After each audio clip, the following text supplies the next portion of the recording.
Good morning. Shalom.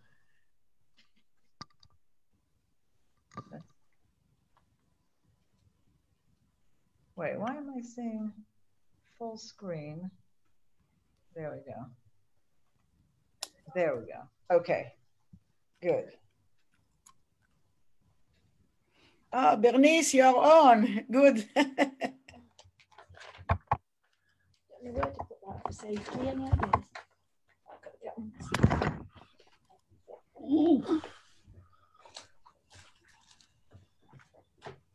Far more important. You get my notes, isn't it?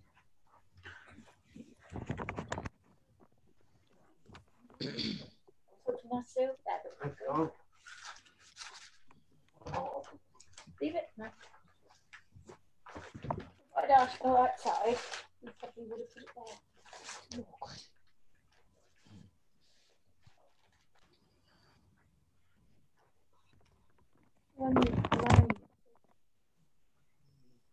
Yep.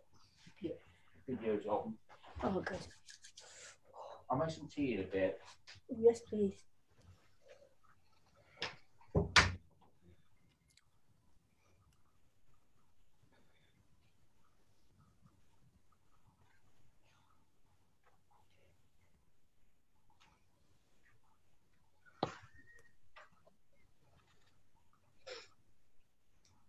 Okay, are we ready? Yeah. Okay, well, Yeah. good morning. Morning. Wait, is everybody? Okay, wait 1 second. Who's the chat?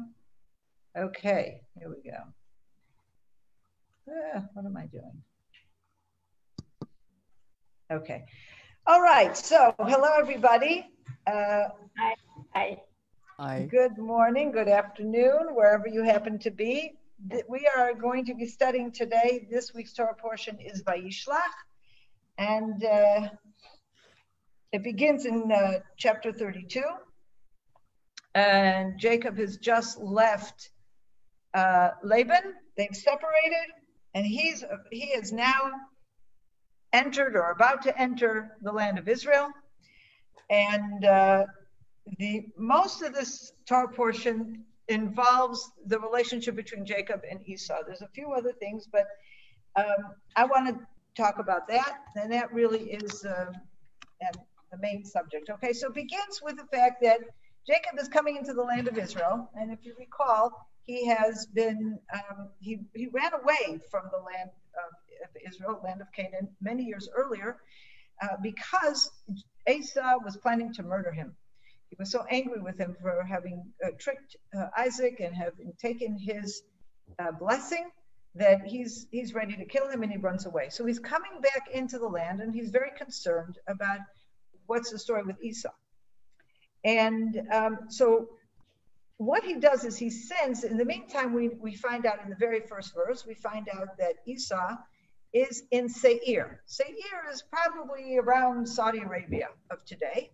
He's southeast part of the land of Israel, a little bit to the east of there, and in the land of Edom. And in fact, Esau becomes the nation of Edom later on. And the first thing he does is to send messengers to Esau.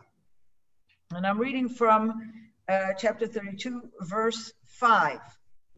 And instructed them, Jacob instructs the messengers to tell Esau, thus shall you say to my lord Esau, thus says your servant Jacob.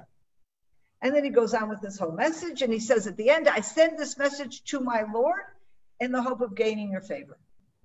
What an obsequious message. Jacob is coming back, and he's saying, oh, please, Esau, you are my lord. I am your servant. He is completely and totally humbling himself before Esau. And then when the messengers come back, they tell him, well, guess what? Esau is coming towards us. This is the beginning of chapter 33.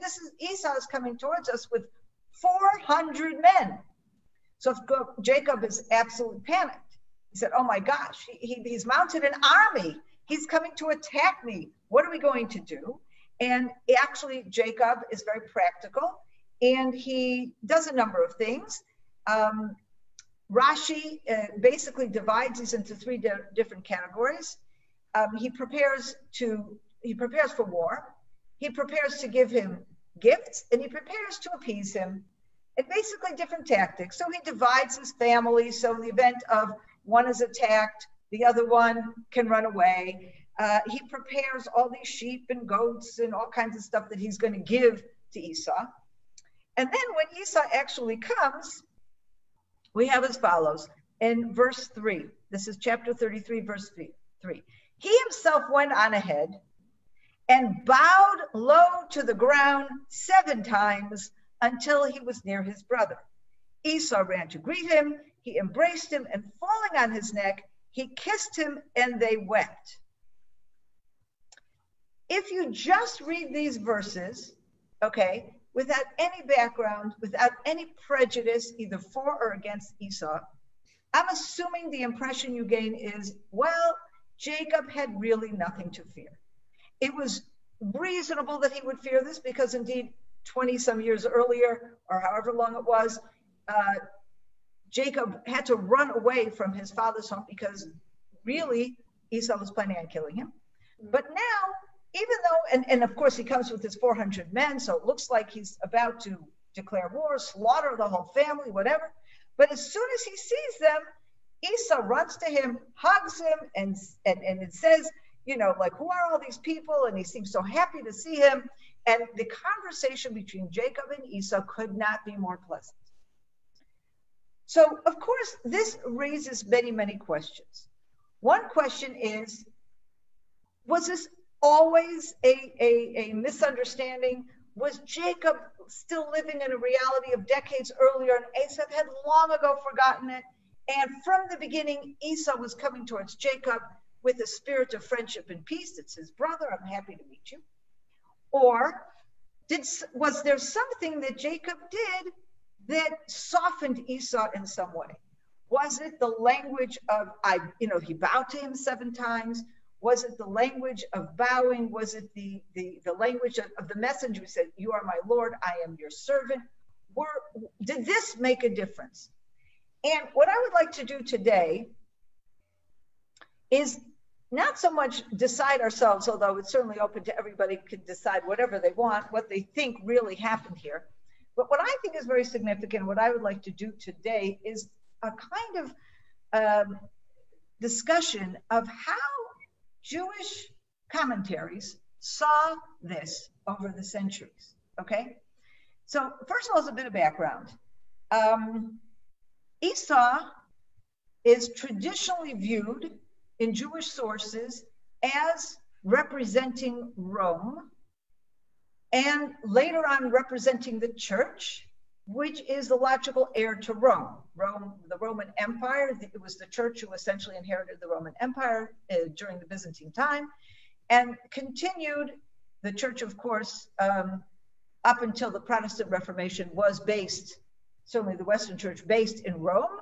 So our traditional sources that go from ancient times through the Middle Ages into the beginning of the modern time sees Esau as is representing in our history, the history of the Jewish people, as Rome, and later as the church. And it is not a very happy relationship, I have to say. We know this from history. Rome was a bitter enemy of Israel. Rome conquered Israel. Rome destroyed the temple. Later on, Rome, under Hadrian, the emperor, instituted draconian anti-Jewish, anti-religious decrees forbidding the Jews from worshiping, forbidding the Jews from keeping the Shabbat or circumcising their children, or all kinds of things. There were martyrs, Jewish martyrs to the faith, that were murdered by the Romans because they insisted on continuing to study the Bible, even though this was something that the Romans had forbidden. So when Esau is seen as representing Rome, Esau is seen as being a really bad guy.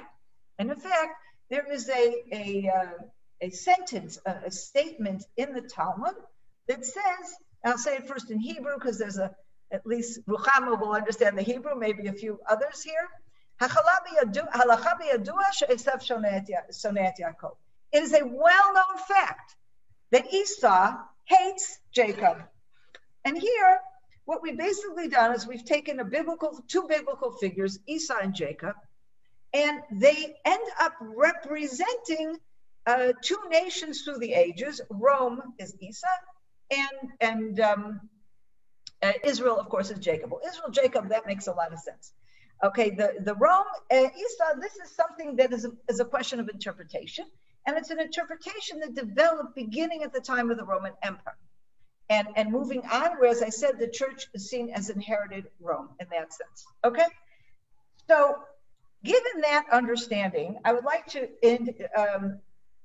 share with you some of the interpretations that we see. Okay?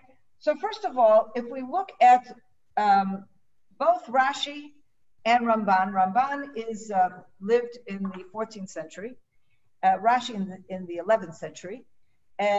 These both lived in Christian Europe, and in fact, Nachmanides, Ramban, lived in Spain at a time when the conquistador, whatever it was called, the Christian reconquest of Spain was happening and gradually taking over from Muslim rule, and of course that would culminate in 1492 after Ramban's death.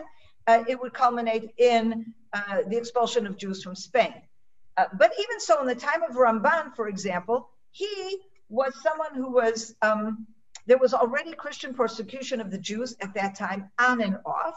And one of the things that Ramban personally experienced was that he was forced to debate a major priest in Spain and defend Judaism before the church, which was an extremely dangerous proposition, because on the one hand, as a proud Jew, he certainly wanted to come out defending Judaism with dignity, but on the other hand, the risk was that if he said something that would be seen as an offense to Christianity, he could lose his life, okay? So this was the situation.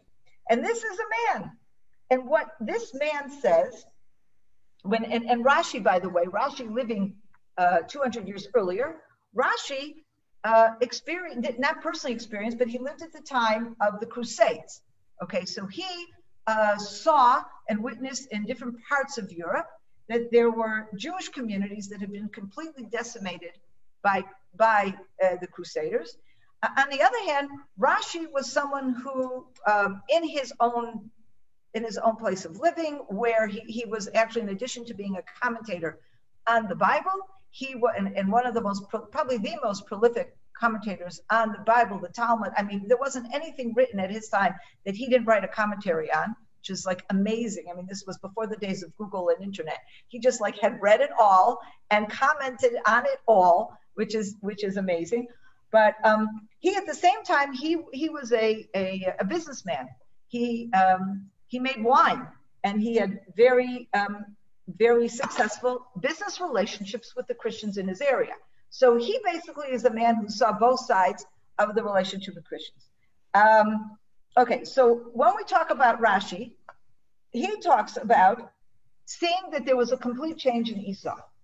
He says, yes, Esau came with total animosity. He actually planned on killing Jacob. And he uses a few different examples of that, examples that are not clearly in the text, but oral traditions that accompany the text. For example, in verse 4, where it says, he embraced him and falling on his neck, but it says, Esau ran to greet him, and he embraced him. And falling on his neck, he kissed him, and they wept. Rashi here brings an ancient tradition that said, well, he really didn't mean to embrace him. He meant to bite his neck.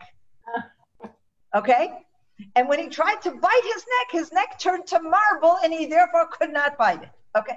Now, as I said, this is not about fairy tales here. Okay? You don't have to believe that Jacob's neck took to marble. That wasn't the point. What the point of this is that Esau initially came with a desire to harm Jacob.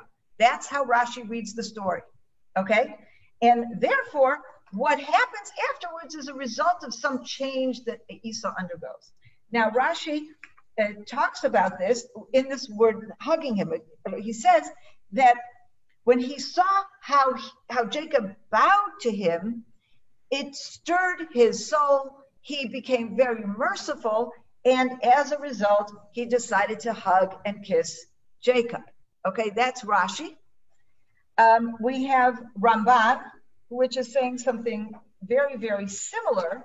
He's saying when he saw the great honor that Jacob did to Esau, and the fact that he humbled himself before him because he bowed to him 7 times, okay? At that point, he was, and he realized at that point that Jacob essentially, this is how the Ramban reads, that Jacob essentially recognized that, that Esau is really the oldest.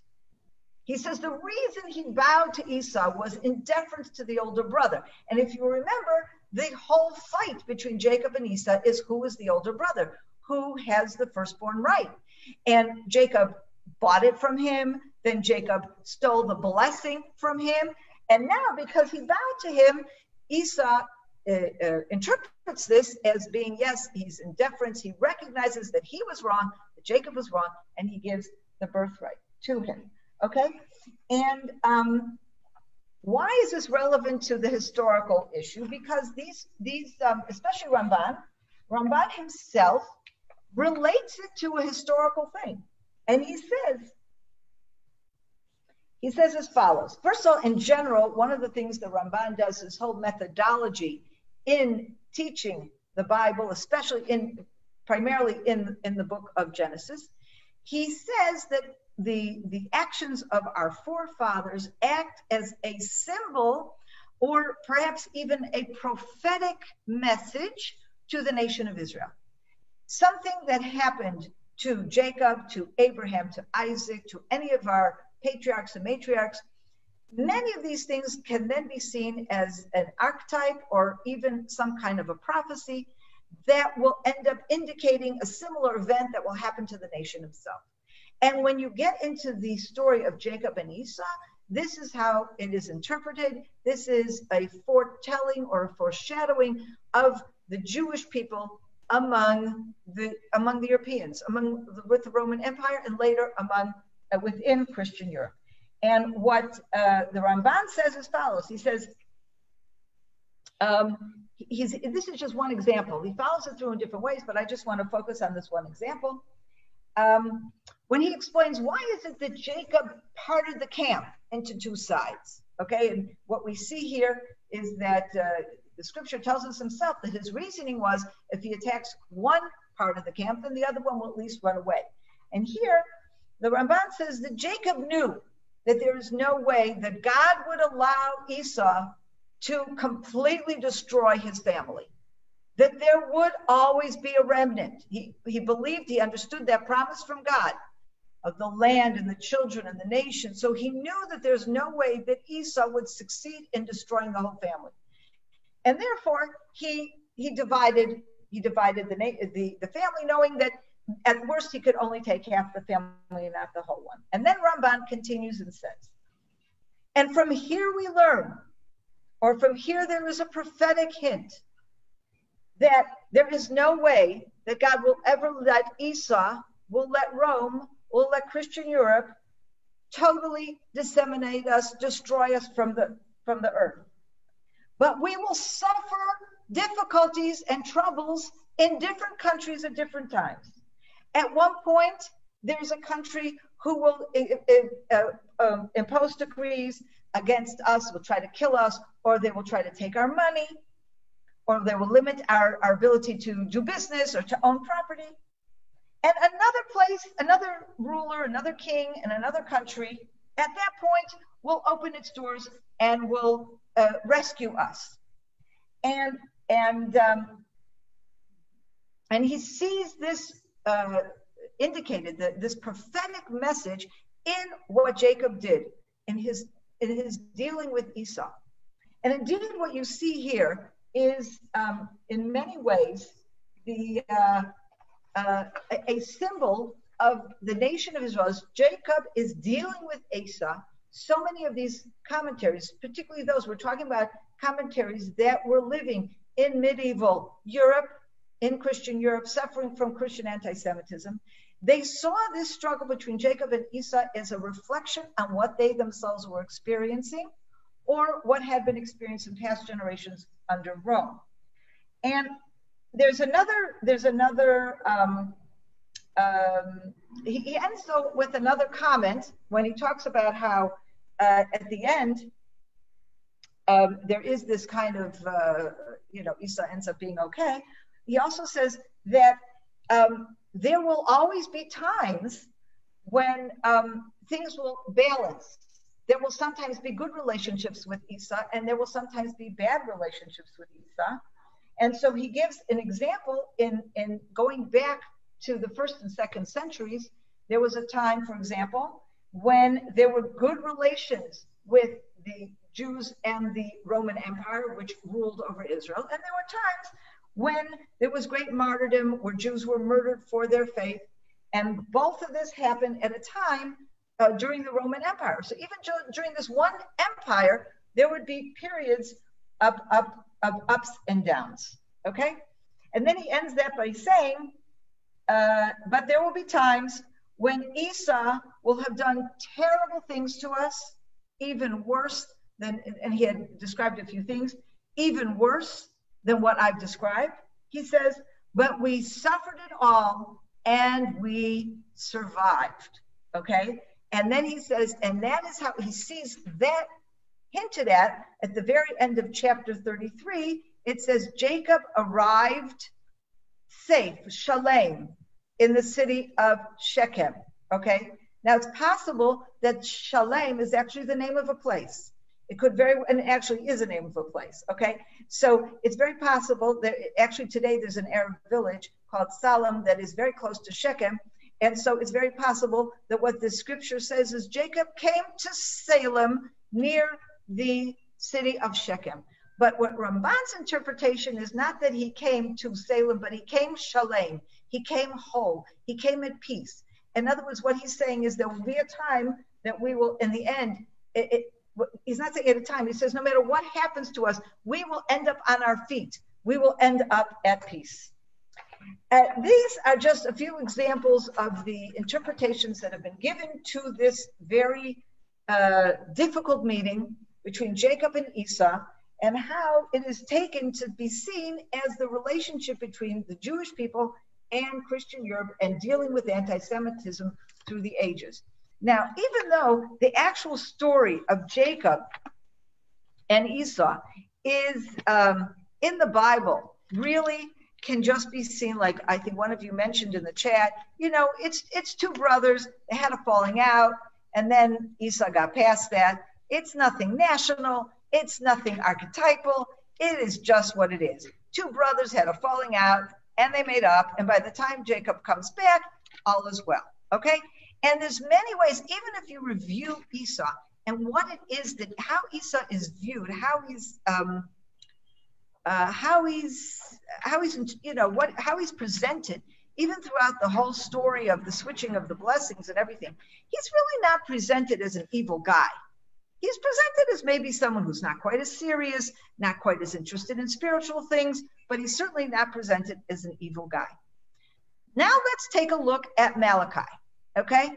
Malachi, written many, many centuries later, okay? It's the last book chronologically in the Hebrew scriptures. So it's written already during Second Temple times. Rome has not yet come to be, okay? But this nation called Edom, remember we said that Esau ends up settling in a place called Edom, and Esau is considered the father of what becomes a nation called Edom, the Edomites, okay? This is a nation that the nation of Israel actually encounter as they're about to come back into the land of Israel under Joshua. And they're a nation that continues way in and including Roman Empire times. In other words, even during the Second Temple period, there are remnants of Edom at the south of Israel. And these Edomites have very often sided. In fact, during the time, we learn about this in the prophecy of Obadiah, during the time of the exile, of the first exile under Babylon, we know from Obadiah that it is the Edomites that stood by and mocked the Jews as they were leaving into exile. So the Edomites were not friends, okay? They were really not friends. And so what we have here in the beginning of Malachi is as follows. I have shown you love, said the Lord, but you ask, how have you shown us love? After all, declares the Lord, Esau is Jacob's brother. Yet I have accepted Jacob and have rejected Esau. And I would make it more clearly in the Hebrew, it's much clearer. It says, Esau is like it says, Esau is Jacob's brother, and I love Jacob and I hate Esau. Okay, Malachi cannot be clearer. Esau is the bad guy. Esau is the one that God hates, and Jacob is the one that God loves.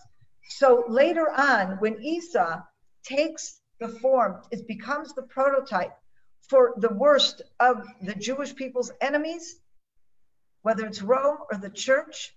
This is something that has its roots not in Second Temple times, and later on with the Roman empires. It begins in Malachi. This is where we first see that paradigm. All right, all that doesn't sound so good. I mean, it is what it is. But what I would like to share with you now is something that is not as well known, but is something that is written by a rabbi that lived in the 19th century. His name was Untitled Chapter. He was a very, very famous rabbi, lived in Eastern Europe and Russia, and in probably what is called today Lithuania.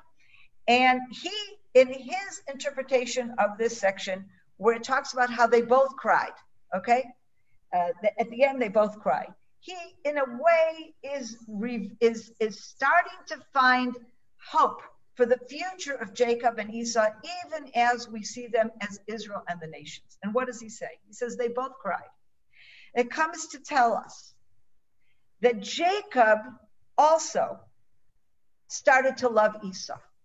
Most of the interpretations that we've read until now focus on Esau. Did Esau hate Jacob, or did he love Jacob? And in this very unusual commentary says Jacob also, the fact that he saw Esau crying, it changed something in him. It wasn't just that his crying changed Esau, Esau's crying changed Jacob, and he in turn was able to wake up and come back and love his brother Esau. And then this Nitziv, this Naphtali Tzvi Berlin, then says as follows, and in the future, at a time when the children of Esau wake up to a spirit of purity and recognize the children of Israel and who they really are, then we too will wake up to recognize Esau as our brother. And here he is talking very, very clearly. He is talking about Christian Europe. He is talking about the church. And here, maybe he already saw seeds of it in the 19th century. Of course, he lived before the Holocaust, and the Holocaust and all the terrible things that came out of Europe was way after he had died. But he already saw a possibility that we today are seeing in our very lives, that there will come a time where Esau itself, or if you don't want to use Esau, what is he talking about? He's talking about Christianity. Where Christianity itself will wake up and take a look at the Jews and realize, you know what? This is our elder brother. They gave us the Bible. We have things in common. And when they wake up in that, we as Jews will be able to turn to our Christian brothers and sisters and say, yes, we are brothers.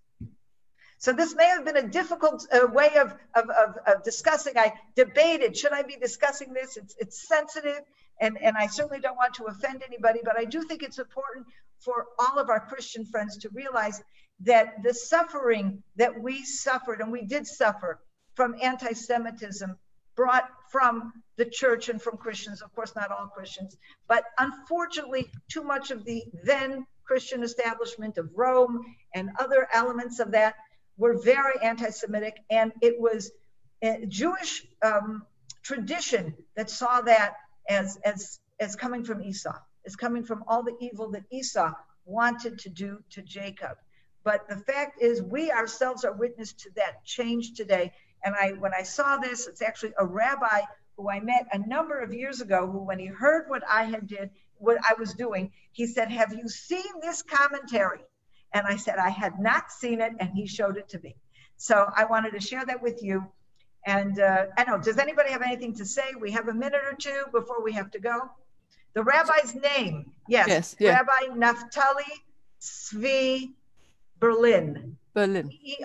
Erlin. Berlin was his last name. And in fact, his grandson, his son or his grandson, I can't remember which, was Mayor Bar Ilan. He changed his name from Berlin to Bar Ilan, and he gave the name, essentially, the name Bar Ilan University. If any of you are familiar, it's one of the main universities in Israel.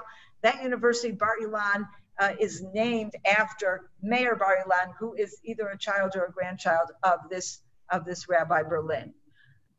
He was from Volozhin, from a town called Volozhin, which I believe is in either Lithuania or Poland of today. Right. Okay. It's a good message. Thank you. Wonderful. Good to have you with us today, and I look forward to seeing you again next week. Shabbat shalom. Shabbat shalom. Thank you. Shabbat I'd just like to say one more thing. Sandra, excellent. The message is amazing. We always have the hope, and that's it. Absolutely. Great. Wonderful. Thank you for being so brave. We need to hear that. I have raised a Christian, and we all need to hear this message. Yeah. It's true. You are brave. I'm a Christian too. I congratulate you. We need to hear that. Thank you, Pauline. Absolutely. Thank you, all of you. Bless you. Thank you for the Thank work you. you do.